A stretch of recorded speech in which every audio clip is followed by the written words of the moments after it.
오늘 아침 묵상할 하나님의 말씀은 사무엘상 29장 1절에서 11절까지 말씀입니다.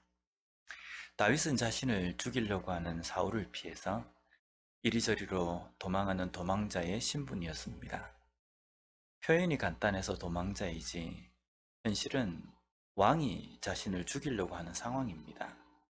왕에게는 막강한 군인도 있고 또 백성들조차도 거의가 왕의 편입니다.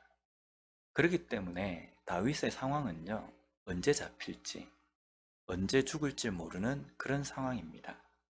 이런 상황에서 다윗은 블레셋의 땅까지 도망을 가야만 했습니다. 여기에서 우리는 좀 생각을 좀 해봐야 될 부분이 있습니다. 다윗은 권력에 야망이 있었던 사람이 아닙니다. 그런데 하나님께서 사무엘을 통해서 사울 다음에 왕으로 기름을 부으셨습니다. 그리고 그 이후로부터 그의 삶은 매일매일이 죽음의 위기와 싸워야 하는 고달픈 삶이 되어버린 겁니다. 원망이 되지 않겠습니까? 내가 왕이 되겠다는 것도 아니고 하나님께서 왕으로 세우셨으면 뭔가 그 다음의 삶 속에서 그러한 증거들을 볼 수 있고 뭔가 하나님께서 하신다는 것을 느낄 수 있어야 되는데 우리라면 이 상황에서 어떤 생각이 들겠습니까? 하나님이 원망이 된다고 한다면요, 분명 다윗 그의 삶에서 아주 작은 기회도 이것이 하나님의 뜻이다 라고 생각할 수밖에 없었을 겁니다. 그래서 여러 번 사울을 죽일 수 있는 상황에서도 단번에 사울을 죽였을 겁니다. 그러나 다윗은 그렇게 하지 않았습니다. 다윗이 그렇게 하지 않았다는 것은 그 이유는 이 모든 일에 하나님의 뜻이 분명히 있음을 믿었기 때문입니다. 그리고 하나님께서 그의 삶에 문제를 풀어주실 것으로 믿고 인내했기 때문에 하나님께 맡기게 된 것입니다. 이것이 바로 믿음입니다. 하나님께 맡기는 것, 하나님의 뜻을 기다리는 것, 그리고 여기에는 반드시 인내라는 것이 필요합니다. 내 손으로 하나님의 뜻이라는 구실을 앞세워서 뭔가 그 상황을 바꾸고 또 나에게 유리한 대로 문제를 풀어가려고 하는 그 생각조차도 내려놓고 하나님께서 하실 것임을, 하나님께 모든 것을 전적으로 맡기는 그 인내가 반드시 필요하다는 겁니다. 이제 블레셋 땅으로 피신한 다윗에게 일생일대의 위기가 찾아옵니다.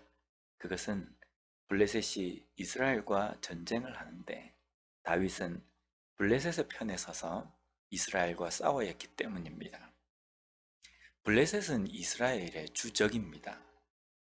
그런 곳으로 피신해서 갔기 때문에 이런 일은 분명히 피할 수 없는 일이었을 겁니다. 다윗에게는 아주 곤란한 일입니다. 그런데 우리가 한편으로 보면요, 그렇지만도 않게 생각이 됩니다.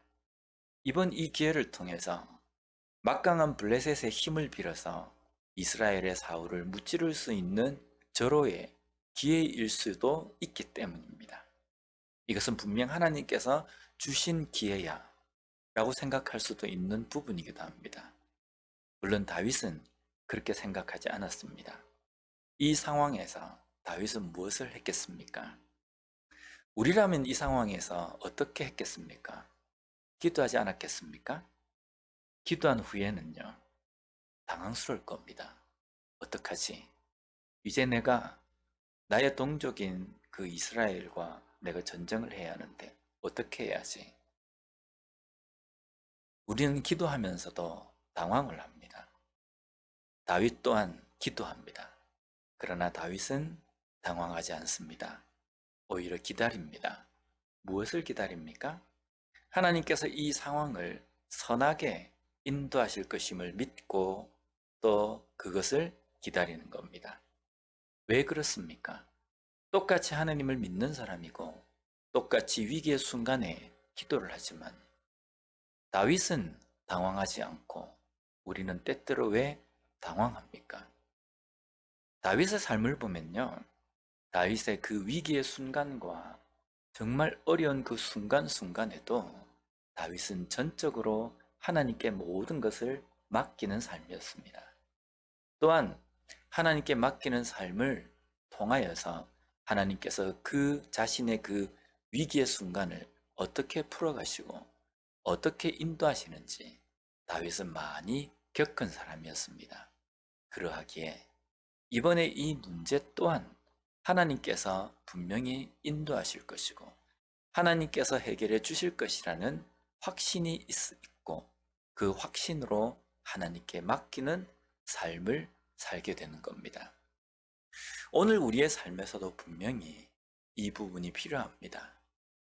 나는 왜 기도하는데 당황하며 내 마음 가운데 걱정이 사라지지 않는 것일까? 내가 인간이기 때문에, 연약하기 때문이 아닙니다. 어쩌면 내 삶에서 전적으로 하나님께 맡김으로 말미암아 하나님께서 그 문제를 어떻게 풀어 가셨는지 그것을 경험한 경험이 없기 때문일지도 모른다는 겁니다.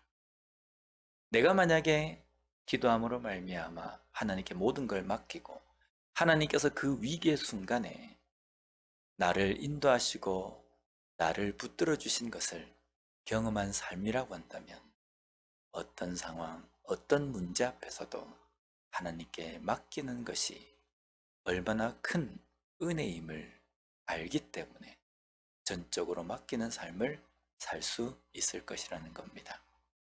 오늘 우리에게 주신 이 말씀을 붙들고 다윗처럼 살아가는 우리가 되었으면 좋겠습니다. 어떤 상황에서든지 도무지 풀리지 않을 것 같은 그 위기의 순간에서도 하나님께 맡기고 기도함으로 말미암아 하나님께서 어떻게 그 문제를 역전시켜 주시고 그 문제를 해결하시고 인도하여 주시는지를 항상 경험하며 살아가는 우리의 삶이 되었으면 좋겠습니다. 기도하겠습니다. 하나님 감사합니다. 오늘 말씀을 통해서 다시 한번 다윗의 삶에 함께 하신 그 하나님, 다윗의 문제를 해결해 주신 그 하나님의 그 일하심을 통하여서 오늘 우리의 삶에서도 어떤 믿음으로 나아가야 하는지 깨닫게 해주시니 감사합니다. 하나님, 어떤 문제, 어떤 상황 속에서도 하나님께 맡기고 또한 맡김으로 말미암아 하나님께서 어떻게 그 문제를 역전시켜 주시며 풀어나가시는지를 항상 경험하며 살아가는 경험이 있는 믿음으로 살아가는 우리가 되게 하여 주시옵소서. 예수님 이름으로 기도드립니다. 아멘.